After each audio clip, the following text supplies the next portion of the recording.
We are Pro Cannabis Media.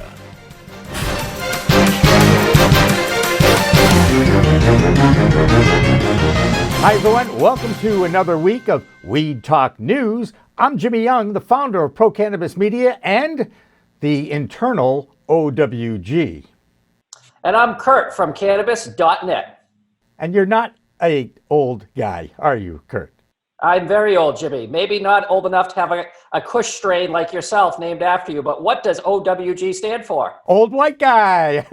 I think we should do a strain. There you go. Hey, we've got some headlines from this week. We've got a political battle over COVID business relief coming out of Washington, D.C., and cannabis is right in the middle of it, Curt. Yeah, this is becoming a tale of two industries at this point, with the largest capital raise for a cannabis organization in U.S. history, as well as up north. Our friends to the north have laid off 30%, close to 30% of the entire Canadian cannabis workforce. Luckily, they're creating a nice big database for when the industry picks back up. But for now, you're seeing seismic moves, good and bad, in the industry. That's right. And we will also be talking with two CEOs during Weed Talk News. One is from Leafwire and the other is from a new company called Lantern Now that has an interesting spin on delivery. And we'll have that a little bit later on Weed Talk News. But for now, let's talk about what's going on in Washington, D.C. with our old friend, Mitch McConnell, the head of the Senate, the Republican from Kentucky, Curt. Our big Republican hemp leader. We thought we could count on him, but then he goes out and he just smashes cannabis during his speech against the democratically sponsored Next Relief Act. And we have Mitch talking about cannabis. Thank God he's using that word, at least not marijuana. But he's upset with the Democrats. They used the word cannabis too much in the bill, over 68 times. We should be talking about jobs, but this is a great piece to watch. Let's check out Mitch. And then, Madam President, the cherry on top.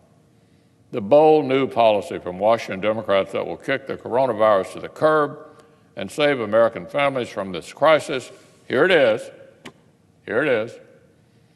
New annual studies on diversity and inclusion within the cannabis industry.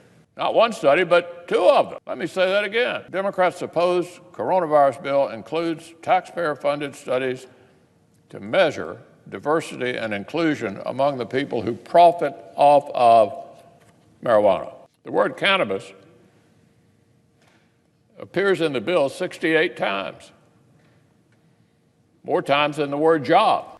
You know, Curt, I'm kind of ashamed of my fellow Democrats in Washington, D.C. for adding this kind of an amendment to the COVID-19 relief. Probably not the greatest PR in the world, but was this not a political ploy to perhaps put something out there that you have no chance on getting, just to get the Safe Banking Act tagged on to COVID-19 financial relief? Oh, absolutely. When you're going to do a bill like this, you throw everything you can that you want. It's like a Christmas list. And the Republicans hopefully will only take away half your Christmas gifts. And maybe they'll leave the Banking Act in and take this study out, but we're not going to know what they're going to leave in here for a little while.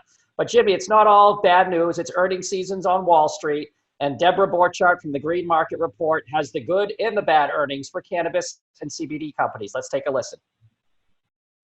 I'm Debra Borchardt from the Green Market Report, and this is your Weed Talk News business recap.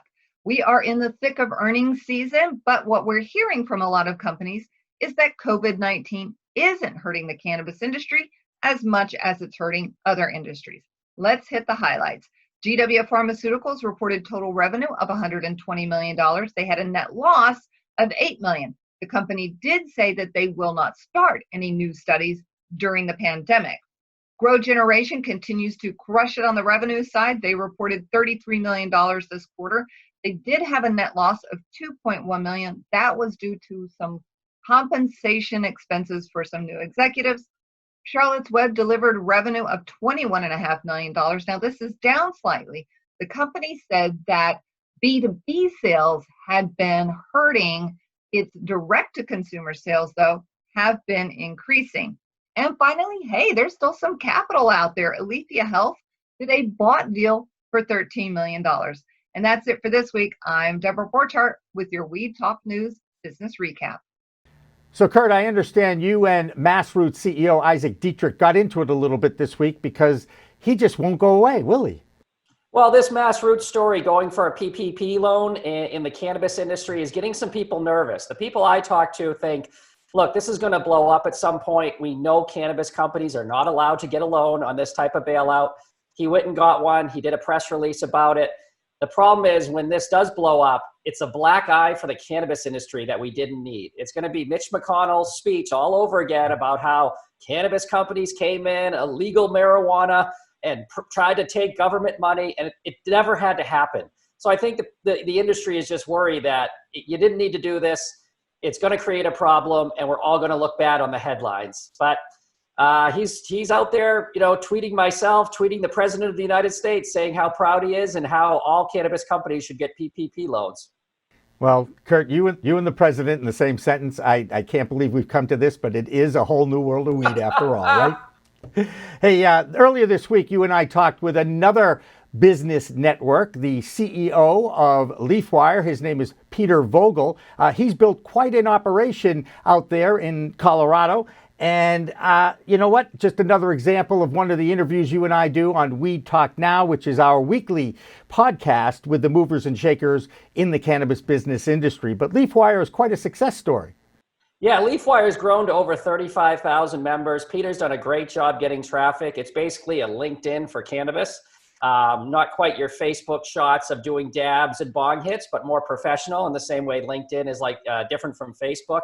Obviously, his job addition and working with job board Flower Hire opens it up to, could there be an exit strategy, if not an IPO, then maybe being bought by a larger job board when cannabis is federally legal and these large companies that run job listings are looking to get immediate market share. So let's take a listen to Peter from Leafwire. Since their member base is so massive already, they don't necessarily need that from us. Whereas a company that's, like About.com or Career Builder, once things go fully legal and they want to jump in 100% to cannabis, it probably makes sense for someone like that. By that point, we'll have 100,000 members, 200,000, and represent. So right now, our 35,000 members represent close to about 15,000 companies. By the time we get to 100 or 200, that number is going to be up to around 50,000 companies.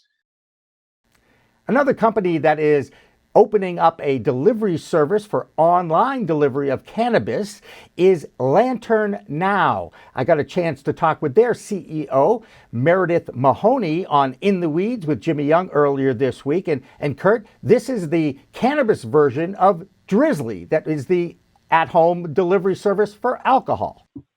And it's a great idea, dear Jimmy. If you see Drizzly's numbers and percentage increases, I believe they're up. Their orders for online ordering of alcohol to be delivered to a home in America are up over 2,500% during the pandemic.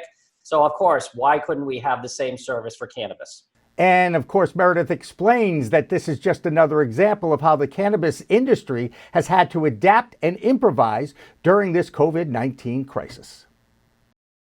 These business owners are very innovative. You have to be in cannabis. You have to be nimble. You have to be patient. You have to be a problem solver. And so this was another thing that they had to problem solve, and they've really done a phenomenal job pivoting their businesses. We fortunately, I think, can help be a solution for them because delivery has come to the forefront, pickup and delivery. And while we didn't launch in reaction to this pandemic, we were launched prior to the pandemic. It really, I think, helped raise the conversation and the priority level for our dispensary partners. And of course, here in Massachusetts, Curt, we're still waiting for the governor, Charlie Baker, to release adult use recreational sales again. And we know that there are meetings going on about the phase 1 reopening of Massachusetts, one of the last states in the union to actually ease up the stay-at-home orders by the government. Yeah, as Keith Cooper said in our interview, he's in discussions. The Cannabis Control Commission as well has said they're close to a plan that they think Governor Baker would approve. But you got to remember, Jimmy, we're the last state in America to open golf courses last week. So again, if you think Governor Baker is going to go out of his way for cannabis when he wasn't helping golf courses, you're crazy. Right. And I want him to help my tennis friends too, by the way. And I signed that petition to open up the tennis clubs as well. Hey, speaking of good news for the cannabis industry, the largest cannabis business multi-state operator, Curaleaf, picked up a little cash over the last week in investment dough, Curt. So again, the big getting bigger. Yeah, I mean, that's the $50 million is no joke in anybody's checkbook, I'm pretty sure. That's a nice raise for Joe, who's been on our show, Lasardi, over at Curaleaf. Obviously, they're taking advantage of expanding, maybe while people are ordering and cannabis is in demand, and maybe some of the prices from vendors and other industries is lower without as much business. So that's how the business is going to work. I think Joe's smart to get the funding in now and get started on projects at reasonable and lower than market rates, if that's what they're doing. And you're going to see cannabis hopefully come through on this bill, whether it's, Mitch McConnell might not let the study go through, but maybe we get the Banking Act, some version of it through. Anything would be positive for the cannabis industry at this point. However, you know how I feel about adding certain elements and amendments during this COVID-19. It's kind of been a public relations nightmare for the industry at this point. But never a dull moment in the world of cannabis. And that'll do it for another week of Weed Talk News. I'm Jimmy Young, the founder of Pro Cannabis Media. And I'm Curt Dalton, the founder of Cannabis.net. So for Curt and our staff here at PCM, I'm your old white guy, your host of Weed Talk News. I'm Jimmy Young. Remember, it's a whole new world of weed out there. Use it responsibly. Weed Talk Now, Weed Talk News, and In the Weeds are all available on most major podcast distributors like iTunes, Spotify, Google Play, and our friends at clnsmedia.com and our flagship, Cannabis.net. So subscribe, share, and like our videos on all the social media networks out there, including LinkedIn, Twitter, Instagram, Facebook, the WeedTube, and YouTube. Weed Talk and In the Weeds are two productions of Pro Cannabis Media supported by Revolutionary Clinics, one of the top medical cannabis dispensaries in the Massachusetts area, now with 3 locations in Greater Boston, 2 in Cambridge, and 1 on Broadway in Somerville. Rev Clinics has a patient-first mission. They will customize your needs as a medical patient with the proper titration and combination of strains, flavors, and products. Rev Clinics, where the patient comes first. We are Pro Cannabis Media.